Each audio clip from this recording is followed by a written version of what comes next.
Magandang araw sa inyong lahat. Ako ay si Chimelia Mulo at ngayong araw ay tatalakayin natin ang tungkol sa aming outreach program. Nagsagawa kami ng pagtulong sa dalawang foundations na itinatag ni Mother Teresa. Ito ay ang Missionaries for Human Charity for the Elderly and for the Kids. Sa unang pinuntahan namin sa umaga ay ang mga matatandang nakatira sa kanila at kanilang tinuto. Sa tanghali naman ay ang mga batang kanilang inalagaan sa loob ng pasilidad. Ang goal ng program namin ay magbigay ng mga donasyon, kasiyahan, at alaga sa mga nakatira doon. So, ang pinaghandaan namin mga activities ay mayroong pagkakaiba-iba.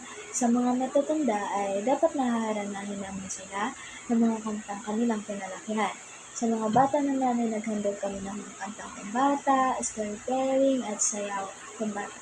Ang mas nagpaamoy sa akin nung pumunta kami sa charity ay kung gaano ka-sincere ang mga nangangalaga sa kanila.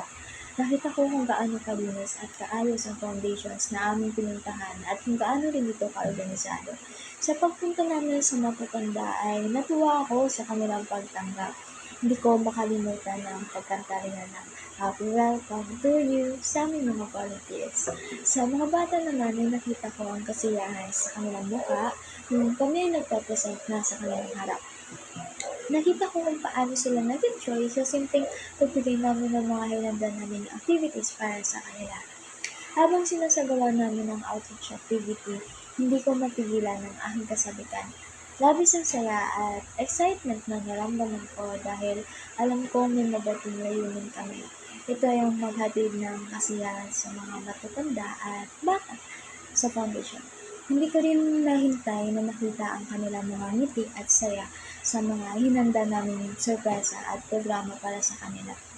Sa karanasang ito, mas lalo kong naunawaan at napalalim ang ilang mahalagang values tulad ng pag-unawa at kabutihang loob.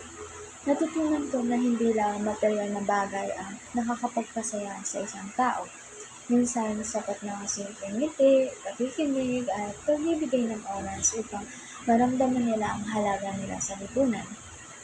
Naramdaman ko rin kung gaano kahalaga na may mga taong handang magmalasakit at umalalay sa kanila. Sa pagbisita namin, nakita ko ang ilang mga pangangailangan ng mga inabandon. Higit sa pagkain at gamit, nangangailangan sila ng presensya, malasakit at pakikinig. Dito ko napagtanto na bilang miyembro ng komunidad, may tungkulin ako maging kasangkot, magbahagi at maging instrumento ng pag-asa para sa iba. Bilang isang grupo, mas lalo kaming naging bukas ang loob, mas naging malapit sa isa't isa, at mas naging mulat sa tunay na kalagayan ng lipunan. Ang shared experience nito ay hindi lang bastang pagtulong Isa itong paglalakbay ng sama-samang paglago bilang mga mamamayang may malasakit. Nais ko pang ipagpatuloy ito at hikayatin ang mga kaedad ko na maglaan ng kahit konting oras man lang upang magbigay kasiyahan at pagmamahal sa mga nangangailangan. Tunay na isa to sa pinakamagandang karanasang mababahagi ko pa sa ibang tao. Ang pinakatumatak sa akin ay ang katotohanan kung gaano kahalaga ang papel ng pamilya sa bawat isa. Sa pagbisita namin sa foundation, nakita ko ang sakit at lungkot na dulot ng pagkakahiwalay nila ng mga matatanda sa kanilang sariling pamilya. Nakakalungkot isipin na may mga anak o kamag-anak na kayang iwan ang kanilang mahal sa buhay sa ganitong sitwasyon. Nauunawaan ko na hindi madaling tungkulin ang ginagawa ng mga tagapag-alaga sa foundation. Ako mismo ay nakaramdam ng pagod at lungkot kahit sa maikling oras pa lamang ng aming pagbisita. Dito ko naisip kung gaano ako pinagpala ng buo pa ang pamilya ko at kasama ko pang aking mga lola at lolo. Napagtanto ko rin na ang pamilya ay hindi lang responsibilidad, kundi isang biyaya na dapat pahalagahan at alagaan habang andyan pa sila.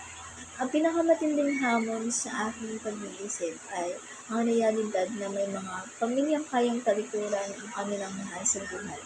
Mahirap itong tanggapin, lalo na kung ang pananaw mo sa pamilya ay tahanan ng pagmamahalan at pagkalinga. Napaisip ako, bakit ganun? Anong ang dahilan ng ganitong desisyon, ha? Paano ko maiiwasan ang ganitong kapalaran para sa mga mahal ko sa buhay? Bilang tugon sa lahat ng aking natutunan, nangangako ako sa sarili ko na hindi ko pababayaan ang aking lola at lola. Ako mismo ang mag-aalaga at magmamahal sa kanila habang sila ay nabubuhay. Bukod dito, nais ko rin ipromote ang pagpapahalaga sa matatanda sa aking pamilya, komunidad at maging sa hinaharap kong klase bilang guro. Ang pagmamahal sa pamilya ay hindi mapapantay ng kahit ano pang bagay. Mahalagang isa-isip at isa-puso natin ang kahalagahan ng bawat miyembro ng ating pamilya. Hindi naman importanteng malaki ang mabibigay nating tulong, ngunit ang ilaan natin ng kahit maliit lang na oras ay makakatulong na sa kanila upang magbigay ng rason para magpatuloy sa kanilang buhay. Sa pamamagitan ng pagbibigay kasiyahan sa kanila ay sapat na upang makatulong sa kanilang mga hinaharap na problema sa buhay. At sa pagtatapos ng aking video reflection, mag-iwan lang ako ng simple quote or message na para sa inyo. Ito ay, "The only legacy that we can leave behind is kindness." Ayun lamang po, salamat sa pakikinig.